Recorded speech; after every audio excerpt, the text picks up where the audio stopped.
Nancy, are you having an affair? There's a strange man sleeping in Mike's room. Something's not right here. Wait, how did you get in? Mother, that's not important right now. This isn't our room anymore. My name is Nancy. I'm 32 years old and work as a nurse. My husband Mike and I don't have any children yet, and we both juggle our busy jobs while sharing household chores. Even though we've been married for 3 years, I still feel like we're newlyweds. I'm truly grateful to be married to such a wonderful person. However, our peaceful life recently got disrupted by an unexpected guest. My mother-in-law. A few months ago, we moved to a new apartment due to Mike's job, which happens to be near his parents' home. After my father-in-law passed away 2 years ago, I felt my mother-in-law was probably feeling lonely living on her own. So when she started visiting us frequently, I thought it was something we couldn't avoid. But as her visits became more frequent, her behavior grew increasingly audacious. She began criticizing me openly. Nancy, can't you serve tea a bit faster? You're such an inconsiderate daughter-in-law. I really wonder why Mike married you. Maybe I should move in and teach you a thing or two. Just the thought of living with my mother-in-law was overwhelming.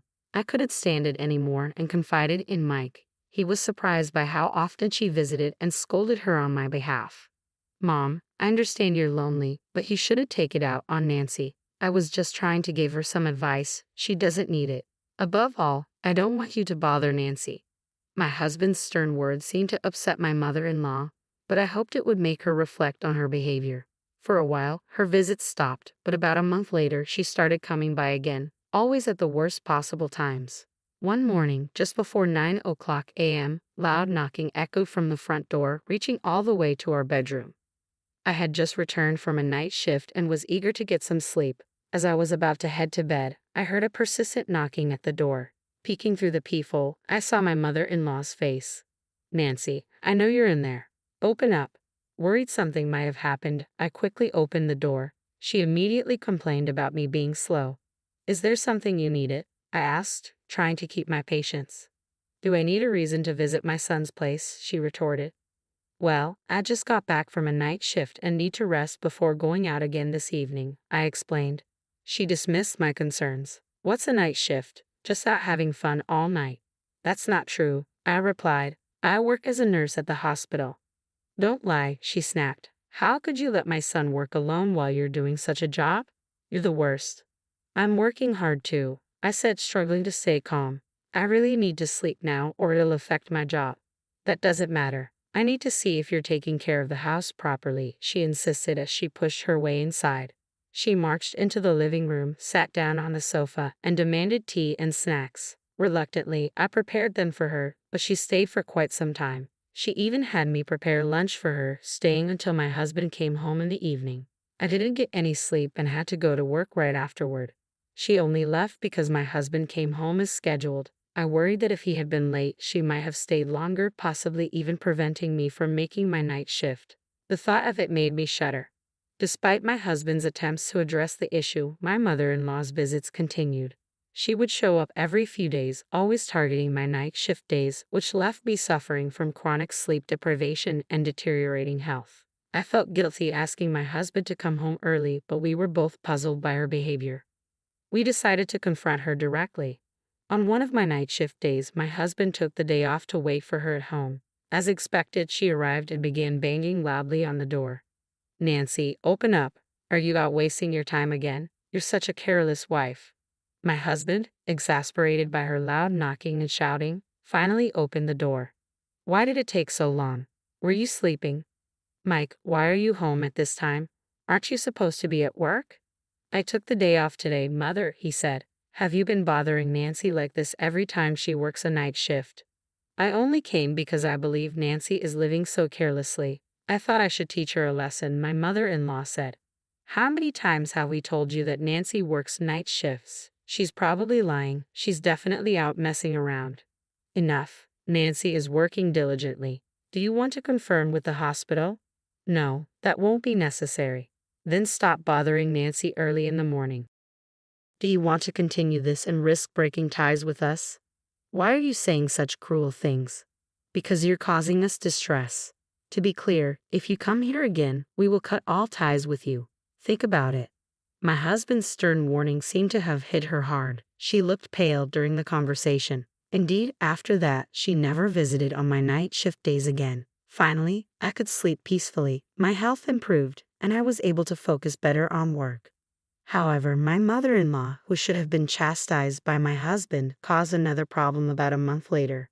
After returning from my night shift and falling into a deep sleep, I was abruptly woken by loud banging on the front door. Groggily, I got up to check through the peephole, and as expected, it was my mother-in-law. "Nancy, are you sleeping? What were you doing all night? Were you at a nightclub? Oh, you're not cheating, are you?" At first, I considered ignoring the noise, but when I heard her shouting loudly, I knew I had to address the situation. I immediately opened the door.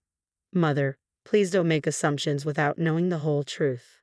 "Oh, so you're here after all," she said, her tone smirking. "You must have panicked and opened the door because you knew I was right, didn't you? Do you think what you're doing is acceptable?"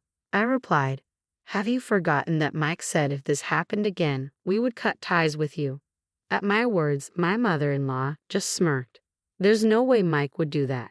You probably forced him to say that." Amidst the argument, I noticed the large bag she was carrying. "What's in that bag?" "Well, since Mike is on a business trip for the next 2 days, I came to stay over to make sure you don't cause any trouble." "What? You want me to make you some tea?" I was stunned by her audacity. Taking advantage of my husband's absence, she had decided to drop by and announce. I was at a loss for words. The next day, I was off from work, but the following day I had another night shift. Just because my mother-in-law had arrived didn't mean I could skip work, but taking a day off was a different matter. I didn't want her snooping around our house, so I had no choice but to stay home. It was infuriating to think that my precious day off was being ruined by her presence. She made me work, demanding that I clean and cook. I had hoped to enjoy a brief respite from household chores while my husband was away, but instead, I found myself completely exhausted. She kept nitpicking at everything, saying things like, "You're too slow," and "Move more efficiently. It's clear you're lazy."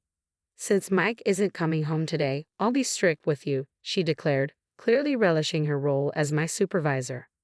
I was already exhausted from work, so naturally, my pace at housework was slower. Despite my attempts to explain, she refused to understand and even doubted that I worked as a nurse. Seizing a moment when she was distracted, I messaged Mike about the situation. His reply was genuinely apologetic. "I'm so sorry. When I get back, I won't forgive my mother for what she's done." His message gave me some hope amidst the frustration. It was challenging dealing with her presence, but the thought of Mike returning kept me going. Perhaps sensing the growing tension, my mother-in-law left before Mike got back. When Mike returned from his trip, he immediately apologized. "I didn't realize my mother could cause so much trouble. It must have been stressful for you, Nancy. I'm truly sorry and I won't forgive her for this." Even though it wasn't his fault, he kept apologizing. He then suggested, "Should we consider moving?" "But we bought this place," I responded. "Are we selling it?" "No," he said. "I'm thinking of renting it out. That way, we can earn rental income and keep a distance from my mother." "I see. Okay," I replied. I agree with my husband's plan. As luck would have it, one of his coworkers was looking for a place to live, so we decided to rent out our flat to him. Since we were familiar with him, we negotiated a slightly reduced rent and agreed to leave the existing keys without changing them. We were relieved to find a tenant so quickly. My husband and I moved to a new flat and started our life there. Days went by peacefully without any visits from my mother-in-law. We had expected that she might visit our old place, find someone else living there, and then contact my husband. Surprisingly, that never happened. Perhaps it was because, after returning from his business trip, my husband had firmly told her over the phone that we wanted to cut ties. Still, we knew it was only a matter of time before she would reach out again. Moving proactively had been the right decision, and life settled into a comfortable routine. Then, one day, the inevitable call came. "Hello, Nancy, are you having an affair?" my mother-in-law shouted, clearly agitated. "There's a strange man sleeping in Mike's room. Something's not right." "Mike's room? Where are you right now?" "In your flat, of course." "Wait, how did you get in?" "Don't change the subject. That's not the point right now." "It's not our flat anymore," I said firmly. "That can't be true. I used my spare key." "A spare key? Why do you have that?" Before I could ask further, I heard the sound of police sirens in the background. I heard her exclaim, "Oh no, what's happening?" followed by the sounds of commotion and voices, likely from police officers. It seemed the police had arrived and detained her. A different voice then came on the line, sounding like a police officer. "Hello, I apologize for the disturbance. Can you explain your relationship to this individual?" "She's my mother-in-law," I replied. After answering a series of questions, the call ended. My husband and I decided to head to the police station. When we arrived, we saw my visibly exhausted mother-in-law, who appeared to have been thoroughly questioned. The police briefed us on what had transpired. As usual, my mother-in-law had been knocking incessantly on the flat's door, shouting various unfounded accusations about me. The unusual part was that no one responded from inside. Frustrated, she used her spare key to enter through the bedroom. Hearing snoring, she assumed it was me napping and stormed in, demanding to know why I was sleeping in the middle of the day and not at work. However, when she yanked off the covers, she found a stranger instead of me. Shocked, she screamed, and the man woke up in alarm. Concluding that the man must be my lover, she accused him loudly. "What are you doing in Mike's house? You must be Nancy's secret lover. How dare you sleep soundly in someone else's home?" The man, a colleague of my husband, sensed the danger upon seeing my mother-in-law's rage. She declared, "I'm going to call that woman right now. Don't move from here," before leaving the room to contact me. In the meantime, the colleague, the legal resident of the room, called the police to report an intruder.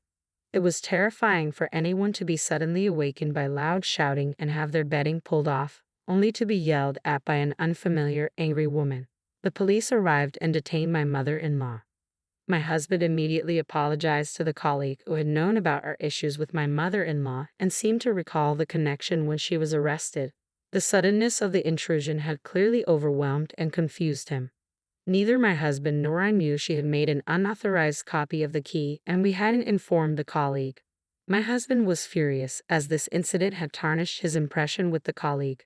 He promised to cover the costs of changing the locks and offered compensation for the distress caused. He also decided to bill my mother-in-law for all the expenses. Although she was reluctant, she agreed to the terms to avoid further trouble with the authorities. She paid everything from the inheritance left by her late husband and ultimately severed ties with my husband.